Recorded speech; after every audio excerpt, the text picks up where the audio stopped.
everyone, welcome back to my channel, or welcome to my channel if you're new here. Hi, hello, my name is Joella, and welcome to the first episode of this series that I'm trying to develop. As of the moment, I don't really have a title yet, but I do know that I want it to be cool, witty, and just nice to hear. But if you're reading the title and you don't think that it's any of those things, I'm sorry to disappoint you. Anyway, so ever since I started my channel about 7 or 8 years ago now, I've always known that if I was ever blessed with a platform and the following, I know that I would want to use it for the benefit of other people. And I'm saying that because as I reflect on it now, I started my channel in high school, and it was at that time where I was going through some stuff personally with my friends and with my academics and just with me myself personally. And I just felt so alone, and I made my YouTube channel, and I used it as an outlet to just, let out everything through my makeup, through my content, but I never really talked about it. Because at that time I had that mentality that if you opened up to people and you let yourself be vulnerable around them, it's a sign of weakness. And I know now that that's not true, because the moment that I started slowly opening up to my friends, and the moment that I let them know what I was feeling, I realized that literally everyone my age, or even just like my circle of friends, was going through the exact same thing, and all we needed to do was to talk to each other in order not to feel alone and to not feel like, oh, what is this? What are we feeling? And why are we feeling this? I want my channel to be the friend that I was too afraid to ask for before. I want my channel to be, your source of support. I want this to be like a whole community of just supporting each other and letting each other know that it's gonna be okay, or whatever you're going through, this is what you need to do. I just want to create a community through this series. I've always wanted to do this. I've always wanted to just sit down and have a chat and be open to you guys about anything and everything, but I was always scared to be judged. I was always scared to overshare. But I realize now that that's fine. This is my platform, this is my channel, and if this is not your kind of tea, then you can click out of it. But if you're looking for someone to talk to, and if you're looking for a friend, then this is the best place to be right now. And so before I start this podcast, not even a podcast, I don't want to call it that because this is so unprofessional. It doesn't even pass as a podcast. But before I start this series, I do kind of want to ask for your help. If you guys have any topics that you want to talk about, or you want me to share my insights on, anything under the sun, because I do want this to be like a place where we can talk about sensitive topics that you can't open up to your family or your friends. You can leave them in the comment section below, or if you wanted to be anonymous, you can go to my Instagram and message me directly. Maybe I can even invite some of my friends, of course virtually, to maybe share their experience or talk about how they went through this and got through that. And yeah, I hope you know where I'm coming from. So if you're here to judge me and judge whatever I'm gonna be talking about, then please just click out, because judgment is not welcome here. Hate is not gonna be welcome here. So let's start.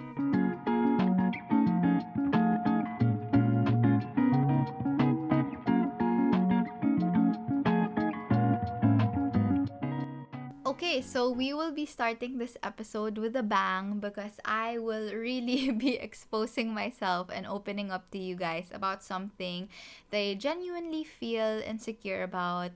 It's my acne. I'm going to be talking about my journey, how I felt about it, how it made me feel so insecure, how I dealt with that insecurity, and how I eventually looked past it and dealt with it, even the skincare aspect of it, because I know some of you guys are interested about that. So if you're interested in hearing my story, then just keep on watching.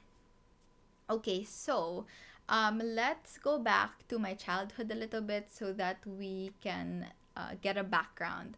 So I grew up a swimmer because I'm the bunso of my family and all of my siblings were swimmers. So it was just customary at that time for me to grow up as a swimmer.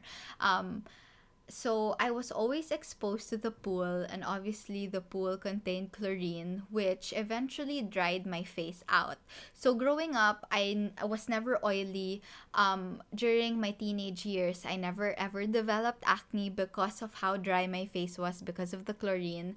And at that time, during like my teenage years, siguro mga 13, 14 years old, it was something that made me feel so left out with my friends because it was the time where everybody was going through puberty.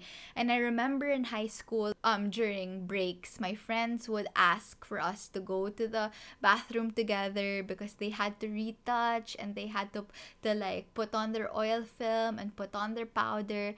And I just stood there watching them and I felt so left out because I didn't have any of that. Like, I didn't have an excuse to bring a compact powder with me. I didn't even know what oil film was at that time. And I even remember the first time I held an oil film. And we were in the bathroom and I was kind of ashamed to tell them that I didn't know how to use it. So I just watched them and I was like patting my face with it. And when everybody was done, they kind of looked at their oil film like that and it was filled with oil. And I looked at mine and everybody looked at mine and it was like literally the same color it was when they gave it to me. And at that time, they were saying, "Oy, buti ka pa, wala kang ganito, wala kang ganyan." But to me, being like my immature self, it kind of made me feel bad because syempre, in that age, you kind of want to belong with other people. Doesn't matter if it's a good thing that you're left out or a bad thing that you're left out. Basta in that age, gusto mo kasabayan mo yung mga friends mo. And you know, I felt kind of bad that I couldn't relate with them. I kind of felt bad that I didn't have an excuse to bring powder with me in my bag, because my mom wouldn't buy me powder because I didn't need it. But I know now that that was such a good thing because I would really much rather have dry skin than oily skin. It was only until I entered senior high school when I kind of started having a few spots here and there. It was never like the pus-filled acne. It was just like very small dots, kind of like whiteheads, and I would always extract them and it would have been gone the next day. Um and it was like that for 2 years of senior high school. And towards the end of 2018, when I graduated senior high, that was the time when I developed like the real type of acne, but it wasn't as bad as what I would experience later on. But it definitely had more laman in it, and it would definitely have been more red and more prominent. And I have to admit, at that time, I kind of felt good about it, not because I had acne, but because I could finally relate with other people. And I could finally use this type of skincare because before I would only just use moisturizer and that was it. But now I had an excuse to use like toner and this acne treatment spot. And I can even remember like the first few weeks before I started college, I think I was super nervous and I was super stressed out that I really began to develop like a lot of acne on my forehead. And at that time, extraction was the solution for me. I know now that I shouldn't have done it because it made me have like a few acne scars. But at that time, it really worked for me because the moment I extracted my acne, the next day it would have been gone. And, you know, since it was working for me, in my head, I thought like, okay, the more you let the acne sit on your face, the more it's gonna like get bigger and get worse. But then the first few months of college, when I started becoming sleep deprived and I started becoming so stressed and I was homesick and I barely slept, is when I developed a lot of acne and the extraction technique didn't work for me anymore. And I remember I would go to school with like scab marks on my forehead from trying to really extract the heck out of my pimple. And it would just leave this really big scab mark. And it would not go away for like 2 weeks, but I still continued extracting my face. But it was not until maybe early 2019 when I started experiencing some hormonal imbalance. So I started my period at the age of 13, which is the normal age. And ever since the first day of my period, I have always gotten my period every month. It may not have been on the same exact day every month, but one thing's for sure, I got it every month.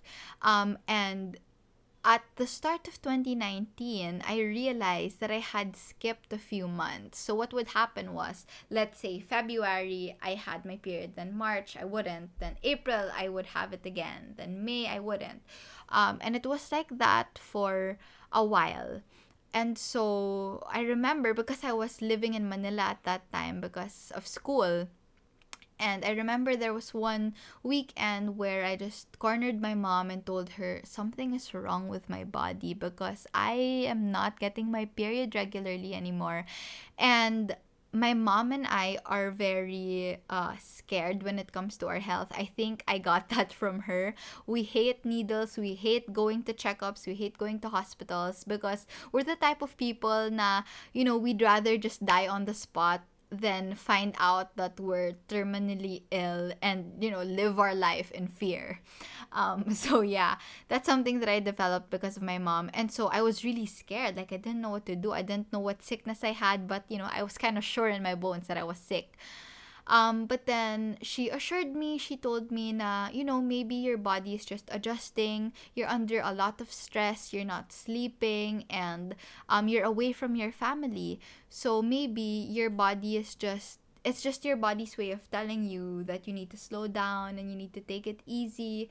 And so it kind of made sense at that point because she even told me na during her childhood and her early adult years, she would experience not having her period for a few months as well. So I thought it was normal, but she told me to just observe it, and if I think that I really had to go to the hospital, then she'd go with me. But it was not until I stopped getting my period for like 3 whole months that I decided to get checked. So October of 2019, I went to the OB. They asked me a series of questions about my personal life, my health, my routine, my school life, and just how I handle stress in general and how I handle my life. And after interrogating me for a while, they asked me to take an ultrasound. And so I did. We waited for the results. We went back to the doctor, and it turns out I have something called polycystic ovarian syndrome, or PCOS. And it's a hormonal imbalance that causes you to miss your period. So, like the textbook definition is we basically secrete more male hormones than we should, and it's causing like this imbalance in our body, and it's not good. So my doctor's solution was to put me on birth control pills called Diane 35, and I had to take that for 6 whole months. And at that time, she was explaining to me, because she could see my acne visibly, and she was explaining to me that the acne that I'm experiencing is hormonal, and this pill will help control your acne. It'll help all the side effects that you're experiencing because of PCOS, and it'll regulate your period. But then 3 months into taking my pills, I decided to stop because I was experiencing horrible side effects that affected my mental health and just how I lived my life every day. And I kind of want to get into that more in my next episode, where I talk about PCOS and how I'm living my life with PCOS and how it's affected me and just how I'm getting through it. So let me know if you want to hear about that. But anyway, so yeah, 3 months into taking it, I decided to stop. I consulted my doctor, obviously, and she said maybe yeah, it's if it's affecting your life this much, then I guess it's best to stop. And so October, November, December, so January of 2020, I stopped taking my pills. And I don't know if this was because I abruptly stopped taking my pills, but I developed horrible hormonal acne because of it. But it wasn't until like July of 2020 that I developed it, because within the span of January to July, like I was just experiencing like mild acne, but then July it was like the peak of my acne, and from July up to maybe December of 2020 I did not stop getting acne. And I would only get acne on this part of my face because I learned later on that I have combination skin. So for my forehead, I'm oily and the rest of my face is dry. But I kid you not, from July of 2020, my acne will just, it'll pop, it'll go away, and then the minute it goes away, it'll develop another one on the same spot. And I will insert pictures here on the screen. It's gonna be gross for you, so watch at your own risk. But here are the photos of my forehead. I have more photos, but the thing is, I broke my phone recently and I wasn't able to retrieve any of my photos. So these are just the photos that I was able to take. And yeah, it was really gross, and it was like that for months, and it really shattered my self esteem. I live my life in social media because I've always wanted to form my career on social media, and I want to build it here. And so it was really important for me to create content and to post Instagram photos. And I think that's why TikTok became like one of my biggest outlets and my biggest platforms, because if you have TikTok, then you would know that TikTok has a beautify option where you can smoothen your face out and it'll literally look like your face is like super flawless. And that was one thing that helped my self-esteem a little bit. But yeah, I started uploading a lot of TikToks because then that was the only time that I felt good about myself, was when, it would blur out my acne. But in reality, it was so red, it was popping, it was gross, and I tried to extract it and it would have been worse. And it was just really bad. And of course, I would take a few Instagram story selfies here and there, but never without a filter. But yeah, it's safe to say it really messed with my self-esteem. So so November of 2020, when I realized that I had enough, and also it was that time when my period was starting to become irregular again, I decided to go to my OB again, and she prescribed me with a different kind of pills called Yaz. But something happened with that OB that I don't want to discuss in this video. Maybe I'll discuss it in my next episode about PCOS. But I had to change doctors, and the OB that I have now said, "Okay, I know that you had bad side effects with Diane. But I have to tell you that this medication is the most effective medication that you can have for your PCOS, but most especially for your acne, because it really does a good job at balancing your hormones." And around the time where I decided to go back to my OB for a checkup, it was also the time when I really begged my parents to have me checked by the derma, because obviously it's hormonal acne, but maybe it's something that the derma can fix. So I went to IV, I had my first checkup, they made me go through a treatment, and I saw the results immediately. But I have to admit, the following months I still developed quite a lot of acne. But November, December, and January, I continuously went to the derma. I went once a month, and I think that's one of the main contributors of why really barely have acne anymore. I have to say, this is the most flawless my face has been in a really, really, really, really, really long time. Yeah, talking about the derma a little bit, I have to be honest with you guys and say that the treatments aren't cheap. Only went a couple of times. I think, if I'm not mistaken, I only went for 4 treatments. They recommend you to go for more, just so that it would be consistent, and your acne will really, really be gone. But for my case kasi, my acne was just on my forehead. It wasn't on my whole face. So I think those 4 times that I went to the derma really did the job. But again, it wasn't cheap. it isn't cheap. But you know, I decided to go to IV even though I knew that it was gonna be expensive, because I didn't want anything else or anything more to go wrong with my face. So, you know, might as well go to a big named derma so that you know they'll give you the best treatment.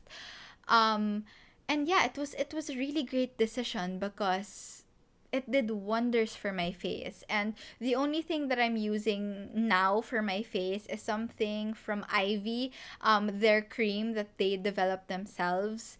And you can only get it in Ivy, and that has been my lifesaver. Like after my treatments, I continued with the cream, and I swear to you, I will repurchase that even though it's a bit pricey, because it has done wonders for my face as well.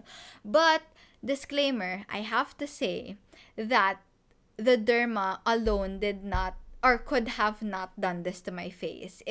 I think that my meds, my birth control pills, did most of the job. I don't want to assume that because I don't really know, but continuously taking my meds and you know the effect that it brought to my body, I think that is also one of the big contributors to why my face looks like this right now. And also finding the right skincare for you, because from July up to maybe February, from July of 2020 to February 2021, I have probably tried like 6 cleansers, 3 moisturizers, a lot of serums, and it's only really been a month since I discovered the right set of skincare products for me. And I do have to say, it does take trial and error to know what will work for you, because I've watched countless recommendations on YouTube. And I've tried all of their products that worked wonders for them, but it made me break out even more. So it really has to come from you. The trial and error has to come from you. It will be expensive because you have to try out different products, but it'll be worth it in the end once you find your holy grail products. And I can tell you now that my skincare only consists of facial wash, the IV cream, moisturizer, and a serum. Before, I would used to use 10 products, and now I literally only need 4 to maintain my face. I still do kind of break out a little bit, especially during the days leading up to my period, but it's never the acne with pus. It's just like a bump. It won't have anything in it. Then once I put the cream, it will be gone the next day. But you know, the point is I still do kind of break out. So yeah, my acne journey wasn't easy. It was definitely something that I struggled with. It was something that messed with my self-esteem, but it's something that you can control eventually. You just have to do the right things and find the right products. But if you're going through it, you know, I suggest really seeking the help of a professional. If you feel like your acne is hormonal, then maybe you can go to the OB and ask for medication that they can recommend you. And if you think that it isn't hormonal, then maybe you can visit your derma so that they can give you the right treatments and make you use the right products. That's it for my first episode. I really did enjoy this. I enjoy my whole setup. I feel so professional with this mic, even though I just got this from Lazada. But anyways, I hope you guys enjoyed this little talk. Again, if you have any topic suggestions that you want me to discuss next time, leave them in the comments below. Also, let me know if you want to hear about my PCOS journey. I am so open to letting you guys in on that personal aspect of my life. And yeah, if you haven't followed me on any of my social media accounts, all of the links will be down below, but almost everything is just at Joella Laurito. If you haven't subscribed to my channel yet, find the big red button somewhere down there and click that. Also click the notification bell beside it so you guys can get notified whenever I post a new video, and I will see you guys in my next one. Bye!